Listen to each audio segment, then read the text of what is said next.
Hi, everybody. This is Kevin with Leading Edge Financial Planning. And today we're going to talk about a dynamic that happens often with our clients. I'm really glad this dynamic happens often, and that is capital gain is made.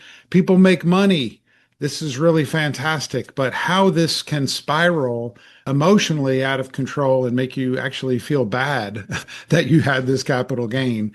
And so I'm going to go through the capital gain dynamic that we see. There's really, I think, three steps to the dynamic that I've seen in the past. And then I'm going to go through a little bit of a thought experiment using, once again, I like to use the character of your great benevolent uncle, and I will be that great benevolent uncle that gives you a sum of money and just goes through the emotions more in slow motion, how it might feel, just to really emphasize that this is a thing that people go through emotionally when they have a capital gain, and then they end up having to pay the tax. So first of all, as far as the three stages that usually we see, is we see the first stage, and I'm going to use $1 million in this example, but this can happen with $100,000. It can even happen with $50,000. You get that dopamine rush when you realize that you can sell something, have the money, and spend it on something. This is a feel-good item for people when they say, hey, I have this asset. I can sell it. I feel really good. And so that's the first stage of, euphoria, we'll call it, but it might not be euphoria, just feeling good. Then the second stage is when you realize when you do sell it, that you bought it at a certain price. That's called cost basis. It's now worth a higher price. That's the current value. And in between what you bought it for and what you're selling it for, that's a capital gain. And, like they say, the IRS wants their pound of flesh. So you're going to have to share some of that gain with the government, at least in the United States, if you do it legally. And so that's kind of the second stage when you go, oh my gosh, I'm not getting that whole sum of money. I'm getting only part of it. And then if you're in a state as well that taxes capital gains income, which is most states, I'm not sure if there's any that don't, but you also have to pay state income tax. And so stage two is just kind of the horror of how much you actually have to share with the governments. That's stage two, and that's the stage of, we can call it depression, but it's not really depression. Then stage three, once you kind of go through all of this and you realize that, hey, I got the sum of money, I made money in some way, that's a good thing. I got to pay the tax, not so good, but then I'm going to have this sum of money. You come to acceptance. So those are really the three stages we see. Now, I'd like to try to help you to get to acceptance sooner by just making these calculations very quickly and just saying how much will it be after tax. So, and there are a percentage of people, of human beings, that are just cold and calculating. And when they see they have to pay the tax, they're like, yeah, it's all part of it. But for the rest of us, the other 99% of us, we do go through these stages. So anyway, now let's talk about your benevolent uncle. So I'm your benevolent uncle, and I contact you one day and I say, hey, niece, nephew, I have something really wonderful for you. I'm giving you $1 million of capital gain property. I paid $1 for it, and it's now worth $1,000,001. I don't mention that how much I paid for it. I just tell you $1,000,001. I'm going to give you $1,000,001. And you say, woo, yes, I'm going to have $1,000,000. And so when we look at the pie chart here, we see the pie chart has $1 million. Okay. You're super excited. And so I say, all right, nephew, niece, I got to go. I got to get to my golf game. I will talk to you soon. And so you go around thinking how wonderful it is that you have $1 million to spend now. You're so excited. You're so super excited. And so then you're thinking about what you're going to spend it on. And the next week, I call you again and I say, hey, niece and nephew, I kind of forgot to mention that actually, since this is all capital gain property, it's actually, you have to actually pay the tax. And because it's $1 million and this goes on top of your other income, let's just say pretend that you're going to have to pay 23.8% capital gains tax on this money. And you're like, what? And I say, yeah, I just basically just told you that you lost $238,000. Poof, it's gone. You got to send that to the IRS. And you're like, okay, that's really kind of a bummer.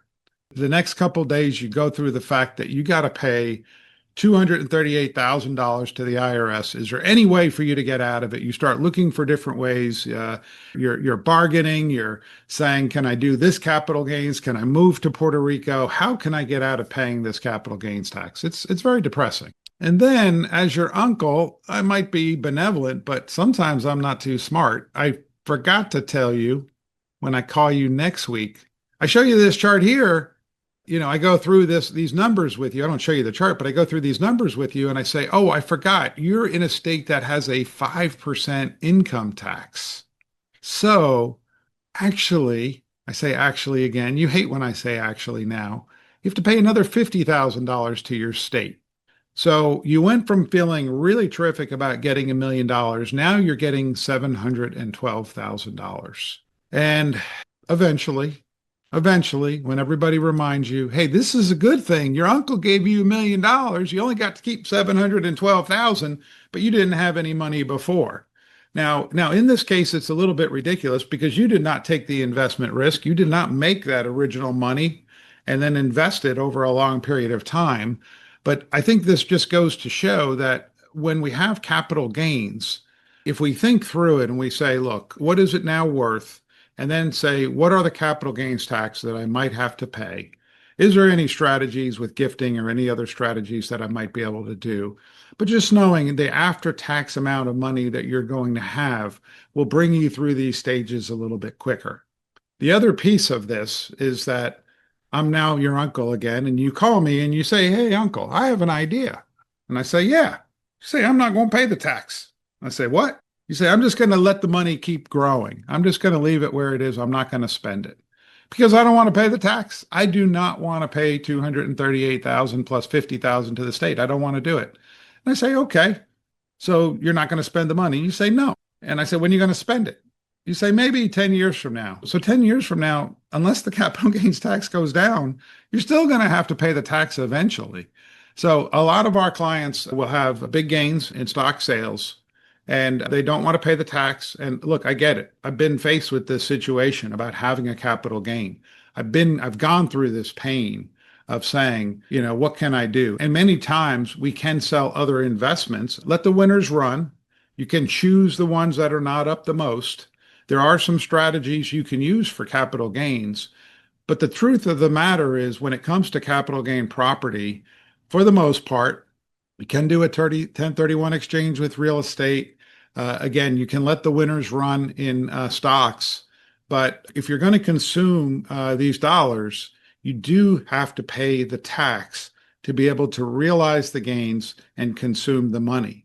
Unless, again, you want to be able to die, there is a strategy where you hold these assets until you die, and then your family gets what's called a step up. So I said before that you paid this, it's now worth this.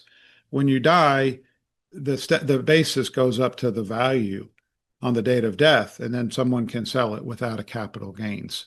My hope in this video is just to suggest that there are some ways to get around capital gains at times, but for the most part, if you sell it now, if you sell it in the future, if you're going to consume it, you are going to pay capital gains tax.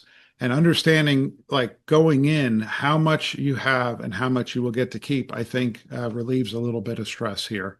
Final thing I'll say is there are some other strategies, what you can do with highly appreciated securities if you are charitably inclined, and we're happy to help with that as well. But thanks so much for watching. Any feedback you have on this video, if you like this kind of thing with thought experiments, I appreciate it. If you can give us feedback. Thanks so much. Take care.